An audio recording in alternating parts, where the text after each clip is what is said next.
chat so that other people could write to him, I think that would be, he can't obviously respond to everybody, but that he responded to one person is encouraging, so that he might be able to write to others and keep us abreast of what he's feeling there. And you can imagine what a man is doing all alone. He has no access to a library. In other words, he hasn't got books. He hasn't got newspapers. He has no music. How could he occupy himself? Well, that's one reason there is a campaign to encourage people to write to Julian Assange with very short personal notes, but then to include actions that you've taken. So if you've written a letter to the editor, if you've written to someone like the UK Home Secretary, attach a copy of that to the letter. And Assange can, if you're in the UK, you can send extra paper that he can write back with. You can, especially, and you need to send postage. But I'd like to make the additional statement that Assange, we can't really, from the US or from an international setting, send Assange the postage for international return mail. So if you're in the UK, you can do that. And as you know, Gordon Dimmock received that letter because he's in the UK partially. So just keep that in mind. You know, if you're in the UK and if you can send him extra postage, that might help. I'm not sure all of the details on how that works, but this is the exact address you would want to use to write to Assange. You need to include the date of birth, which is on the screen now as I'm sharing it. And this is I'm screen sharing right now from writejulian.com. So if you ever forget, if you need to find this later, it's writejulian.com, and it explains all of the details about how you should send it and all of that. So yeah, and that birthday would be July 3rd, 1971. Right. But anybody could write to him from anywhere in the world. They just, as you're saying, they can't expect a response because we can't give the self-addressed envelope with the stamps on it. Yes, because we can't obtain the UK mail, international mail from the UK. They won't ship international stamps, etc., to people, let's say, in the US. So that's the limitation. That's great to keep that address up there so people could write him, and that's how he could occupy his time. Right. If they had all the letters, they're probably going to read every letter that comes in too before they show it to him. Definitely. But that can occupy his time when he's reading fan mail, basically, which has to lift his spirits. And he'll know that people are out there defending him. I hope Rachel sees this address. Maybe she could write him, drop him a note. Say, you think you're a great fella and I'm on your side now, and forget everything I ever said about you. Sorry about that. You know?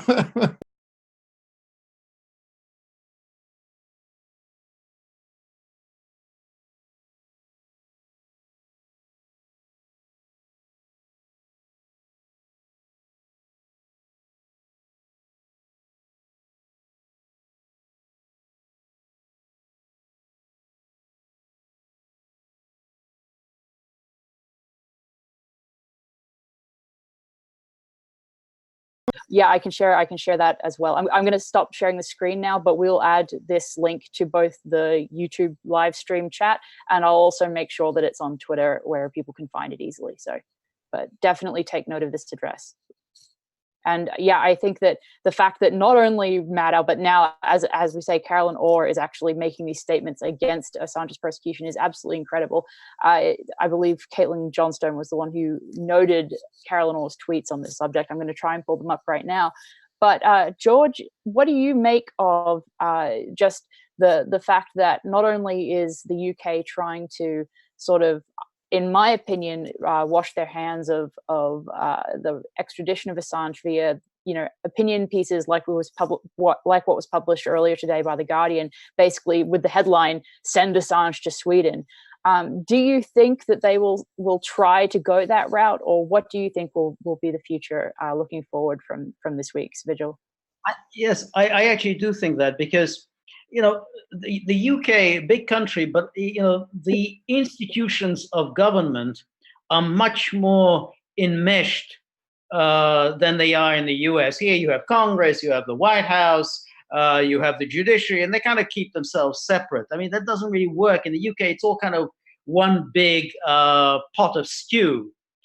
And I think that the government has probably heard from the judges that there is just simply no one there who is prepared to sign off on sending him, at least on that indictment, the indictment of the one that they'd issued, the cracking the password.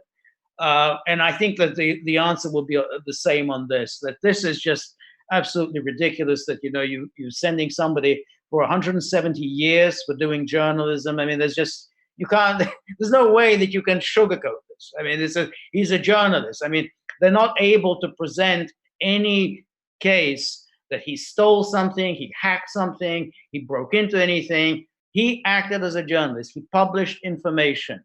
You can't sugarcoat it. There's no way you can get around this. So the only thing that the British can do now is to pass this off onto Sweden. Let the Swedes handle this. Let the Swedes live with the fallout. So I really think that's really, this is probably what triggered the sudden indictment on last day, because this wasn't really expected that the Americans would actually issue this indictment so early. I mean, the consensus was they would try to get him out on this, and then they would hit him with everything once he was on U.S. soil. The fact that they've done this now means that their hand was forced, and I think that the hand was forced by the UK. That they were really, there was just no consensus within the legal community for supporting this extradition. I mean, I'm speculating. I don't know for a fact, but that's what makes sense to me. Yeah, I think that, and that's exactly why we have to keep up pressure on the UK Home Secretary and really highlight that it's his responsibility. But I found this tweet. It's from Caitlin Johnstone, and she said, quote, "See, this is what I'm talking about. Even virulent narrative managers like Maddow and Orr are vetoing Trump's latest Assange charges. That's a severe disruption in the narrative war against WikiLeaks. Yes, they're only doing it out of self-interest, but they're doing it." And then she has a screenshot of Carolyn Orr's statements. Carolyn Orr said, quote, "The blast radius of an Espionage Act conviction against Assange would include every working national security journalist. Surely the Justice Department is aware of those implications." This is Democracy Now! Or also said, quote, "The initial indictment charged Assange with cyber crimes for helping Chelsea Manning hack government computers to steal info. The new charges specifically cite the receipt and publication of classified info, things that journalists regularly do as crimes under the Espionage Act." And I want to pause to say that tweet is, nonetheless, even though it's against the new charges, it includes misinformation about the initial charge against Assange. The final tweet from Carolyn Orr reads, quote, "These are the first such charges in U.S. history, and no one should be celebrating. I'm not a fan of WikiLeaks. I abhor Julian Assange and vehemently disagree with the notion that he's a journalist. But these charges set a precedent that will be used to go after journalists next." Now, obviously, these are statements that I do not agree with and that most on Unity 4J do not agree with, but it is still groundbreaking that Orr would make these statements against this charges. I'm going to plead complete ignorance here, and maybe there are others out in the audience. Who is Carolyn Orr? Never heard of her. She's an editor for the Share Blue, which and or correct the record, I believe it's for Share Blue. Share Blue is a media company that is run by and founded by David Brock, who was instrumental Democratic operative, and it's essentially, I mean, she's one of the really pivotal essential propagandists is what I would call her. She's been very, very vocally supportive of basically every propaganda narrative against Assange and WikiLeaks, as well as promoting fake news about Russiagate, smear pieces against myself, the doxing of Adam Carter, all sorts of things. She didn't write them herself, but she amplified those pieces. So I've had a couple of run-ins with Carolyn Orr for sure. And I know that a lot of journalists have. Well, I unfortunately, I know who David Brock is. But that must be very gratifying to you then to see her say that if she was attacking you personally. Not me personally. She's amplifying smear pieces, yes. But I'm very glad to see that even propagandists for the establishment are against this. I think that's a fascinating turn because they really have been lockstep every step of the way since 2016, since Trump was elected. We have not seen them break with the military establishment once. They've always applauded when Trump bombed Syria. They applauded when he rattles his saber against Iran. And I think it's fascinating that they're now going against him, and not going against just Trump, but against the kind of larger unelected power structure. Because their own self-interest is at stake here. That's clearly the reason. Right. And that's good enough for me. There was one thing I wanted slightly off the topic. It's a pity that Lee Stranahan didn't stay longer. I'd love to know more about what the kind of libertarian anti-interventionist wing of the Republican Party is now thinking about this. Are they really now turning against Trump? Now, we know about Lee Stranahan, we know about Cassandra, but I wonder how much of Trump's support might dissipate as a result of this, because it was a significant part of his electoral base in 2016, the anti-interventionist libertarian right that rallied to him. They provide a lot of intellectual energy. I mean, these are all very smart people. They were on Twitter. They have a social media presence. Are they going to desert Trump en masse as a result of this? And it's a pity that longer.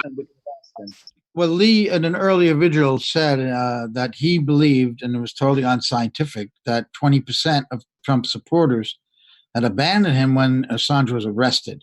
Now, I don't know how he knows that, but he is plugged into that world very deeply. So that's quite a chunk of his support, if that's true. Yeah, it would be maybe Lee can come on and tell us some more about that next time. But look, hopefully Trump gets that message. And instead of pardoning war criminals, pardons a man who exposed war criminals before this gets any further. I just want to say that I got an email from Dan Ellsberg a few minutes ago. He just apologized that he was exhausted. He had to lie down at 12:30 and having gotten up at 3:30 a.m. his time in the Pacific Coast in the U.S. to be on Democracy Now! So he says he'll have to join us next Friday. Hot subject, and it ain't going anywhere. Love, Dan. So we hope we'll get Dan on. I did advertise that he'd be on the show, but he should be with us next Friday then. Has anyone interview that he gave the news? He gave an which I thought was very interesting. The Real News, that show.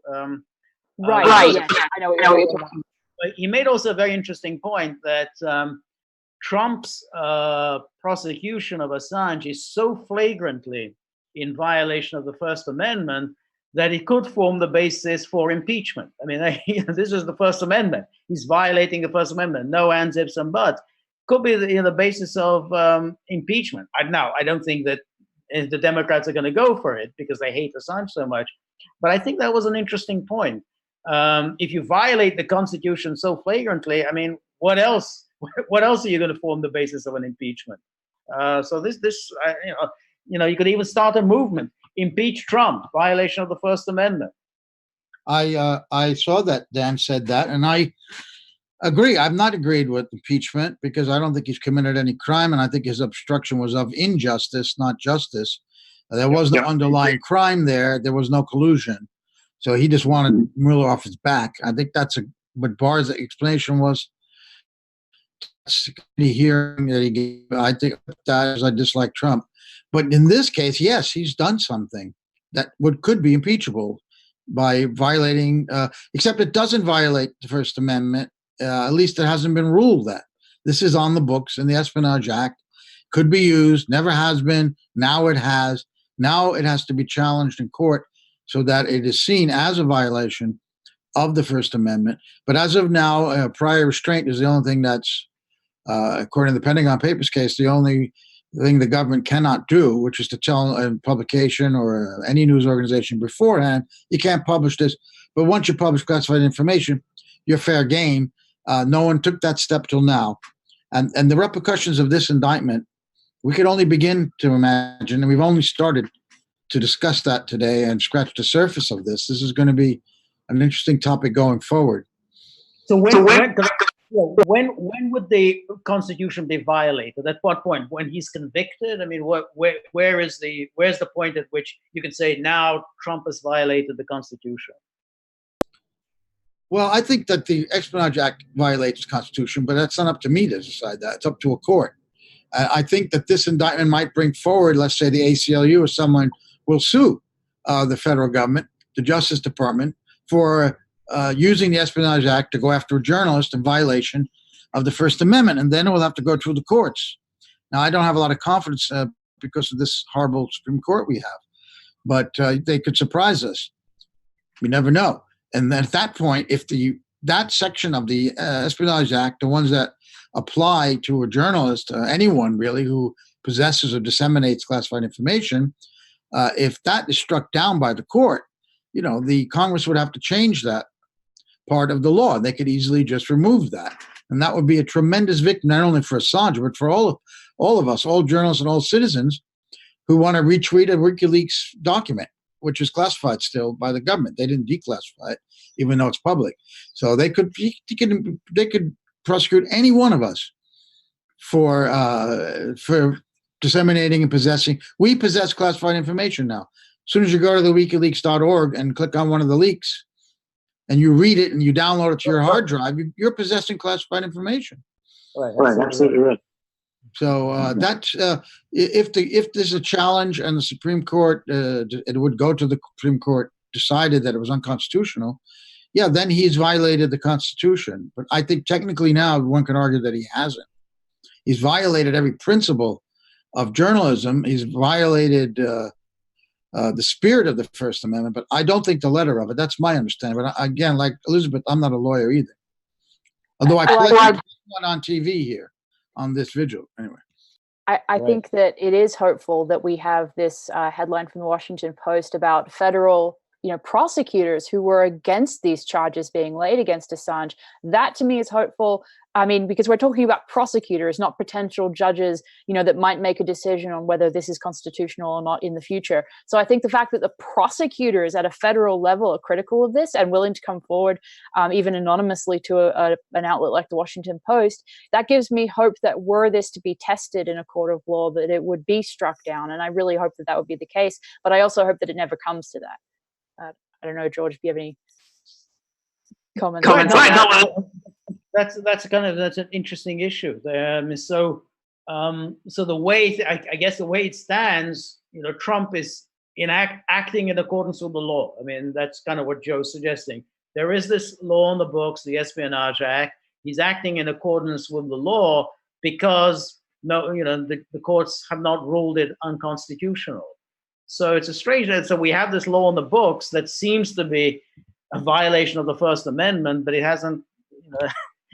No one has, I guess, has really tested it out whether it is a violation of the First Amendment. So there was one first. I'm finally going to hopefully write this piece this weekend. Finish this piece that I've been working on for 2 months about the Espionage Act, its history, and how it applied to Assange.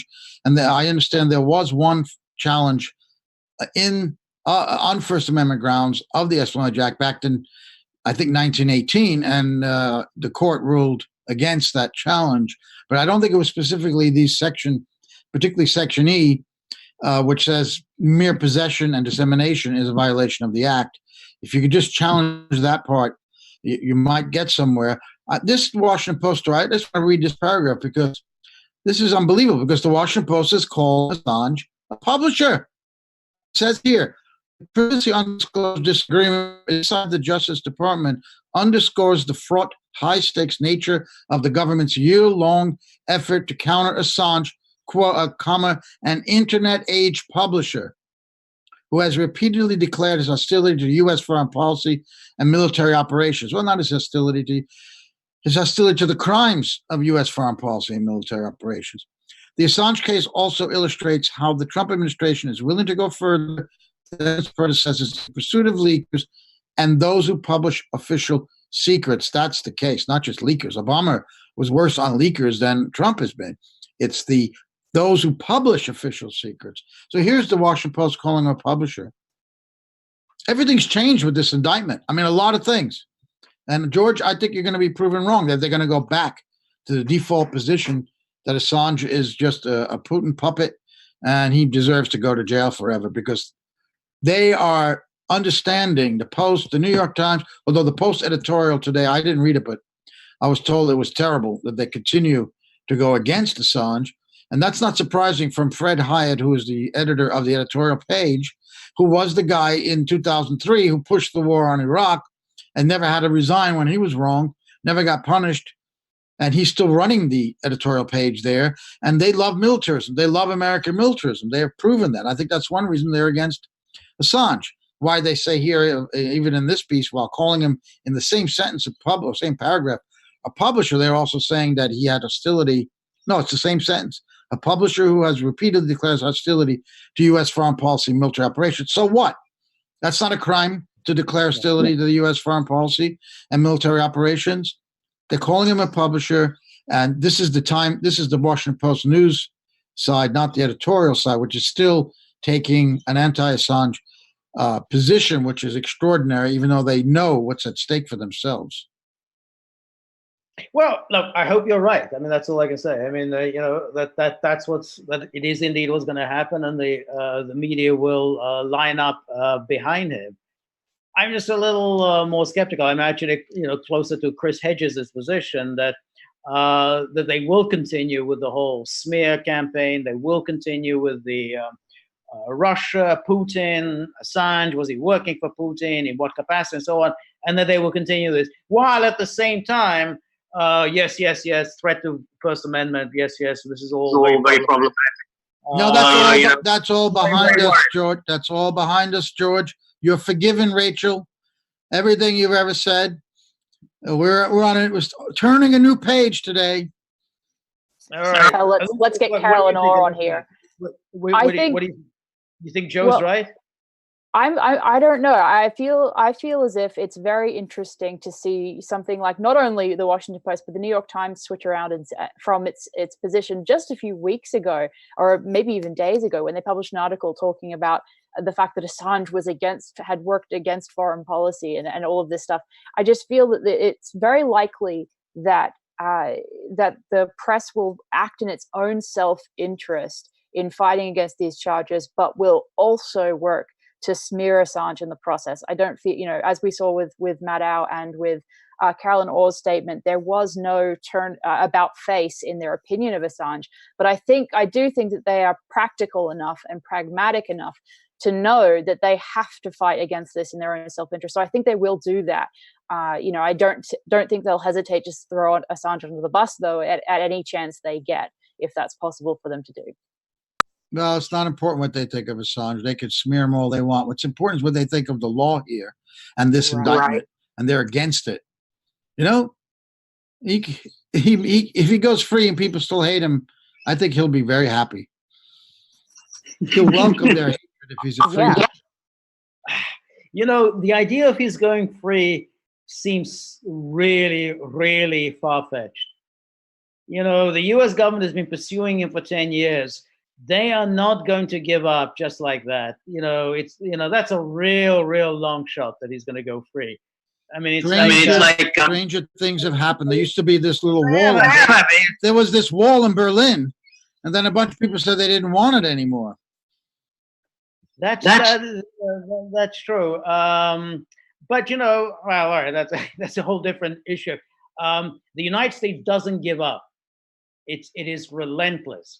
Just like, they have setbacks in Venezuela and so on. Things aren't going well in the anti-Maduro campaign. The Americans are not going to give up. They are going to go on and on, putting the screws on Venezuela. At some point, they may well prevail. I mean, I wouldn't just discount it and say, Maduro's gone. They do give up. They do give up, George. Same with Assange. They are not just going to give up and let him walk free. They give up eventually. Reagan pulled the troops out of Lebanon when the barracks were blown up. The U.S. eventually left Vietnam, jumping from the roof of their embassy into helicopters. They give up sometimes. They give up. Well, yes. I mean, the case of Vietnam, that was all right. They did give up on Vietnam after a long fight. But they give up. After a long fight, they did eventually give up. But what was the response to that? The response to that was a ferocious ramping up of American operations elsewhere. So it's like, they gave up in Vietnam, in order to say we will never do this, we'll never give up again. So it took them from but it's in Central America. That's true. But for a full-scale invasion like that, it took from 1974 to 1990 when Bush Senior went to war against Iraq the first time. And what did he say? The Vietnam syndrome is over. Mm-hmm. So maybe if Assange goes free, 30 years from now, someone will say the free press syndrome is over. But we've had it for a while. We've had it. So I'm being optimistic tonight. I think it's a good way to end. I'm not optimistic, but you got to also keep in mind that in the Vietnam era was a very different world. I mean, that was the Soviet Union was around in those days. The Soviet Union could make life very, very expensive for the Americans. If the Soviet Union weren't around in the 60s and 70s, Americans would not have given up in Vietnam. I mean, it was that the Soviets could just keep applying the pressure until the Americans really just couldn't take it anymore. That all changed with the fall of the Berlin Wall. So there was the Viet Cong too that put a little that's pressure. Americans would not. They would have pulverized them. They would have absolutely destroyed the country. They couldn't really do that while the Russians were there. We are the vanguard of the Viet Cong again for free press. Well, that's wonderful. I'm all for that. Okay. Yep. We've reached 7 p.m. Eastern time, and it's the end of the 31st Vigil.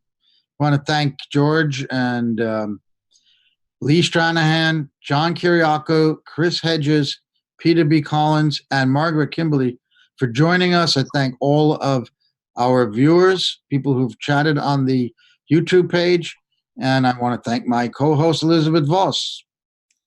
Great to be here. We'll be here next week. Thank you both, Joe and Elizabeth, for organizing everything. Congratulations. It's wonderful that you keep this going every week. And we may get it someday. All the best. All right, bye, everyone.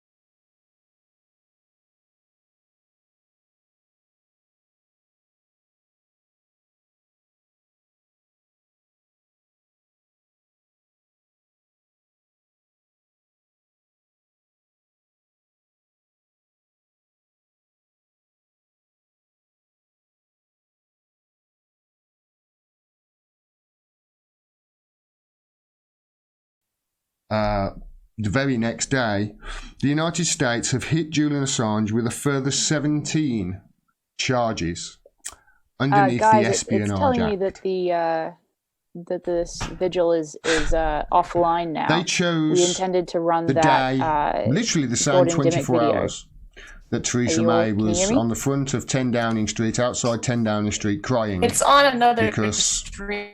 Our government can't get anything done.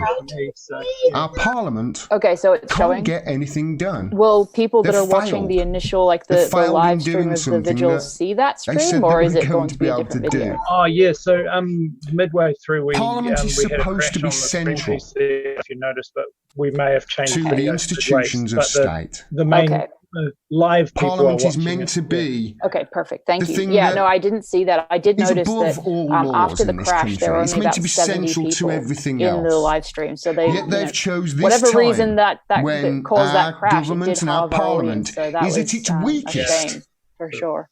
to go after. But thank you for running that video. I just wanted to make sure that Gordon got full credit for exposing receiving war criminals and publishing to be war that. criminals really amazing by telling the truth. Now, so, right. Yeah. Well, thank you all. And now I'm the host. Should I just quit, or should I pass host to one of you and then quit? Instead of Parliament getting the say, okay. it's just going to be rested on one member as to whether Julian Assange actually gets extradited to America or Sweden. It's going to be down to him. It won't matter, of course, whether it is America or Sweden, because even if he's extradited to Sweden, then the Swedes will just extradite him to America. Our hands will still be just as dirty. I'm appalled by all this, as I'm sure you are. I'm absolutely appalled. Now, as promised, A few weeks ago, I wrote to Julian Assange in Belmarsh prison, and I put some thoughts down on paper, and he's written back to me. And I had this a few days ago, and I wasn't going to share it. I don't think I was going to actually share it with people, but in light of what happened last night, and after talking to somebody who is well averse with Julian Assange, and he's a well-respected person within the movement to free Assange, I feel that I need to share this with you as to just how bad the situation is for him, and just how this man is still fighting. He says this: "Thanks, Gordon. You're a good man. I have been isolated from all ability to prepare to defend myself. No laptop, no internet, no computer, no library so far. But even if I do get access, it will be just for half an hour with everyone else once a week. Just two visits a month, and it takes weeks to get someone on the call list and a catch-22 in getting their details to be security screened. Then all calls, except lawyers, are recorded, and calls are maximum 10 minutes and in a limited 30-minute window each day, in which all prisoners compete for the phone. And credit, ? Just a few pounds a week, and no one can call in." The other side, and this is him fighting. A superpower that has been preparing for 9 years, with hundreds of people and untold millions spent on the case. I am defenceless, and am counting on you and others of good character to save my life. I am unbroken, albeit literally surrounded by murderers. But the days where I could read and speak and organise to defend myself, my ideals and my people are over until I am free. Everyone else must take my place. The US government, or rather those regrettable elements in it that hate truth, liberty and justice, want to cheat their way into my extradition and death rather than letting the public hear the truth, for which I have won the highest awards in journalism and have been nominated 7 times for the Nobel Peace Prize. Truth, ultimately, is all we have. JPA. We need to save this man's life. So like he says, he's relying on people like me and you to save his life. There is a meeting outside the Westminster Magistrates Court on the 30th of the 5th, 2019 from 9 a.m. I will be there along with many, I hope, supporters and people who value the truth.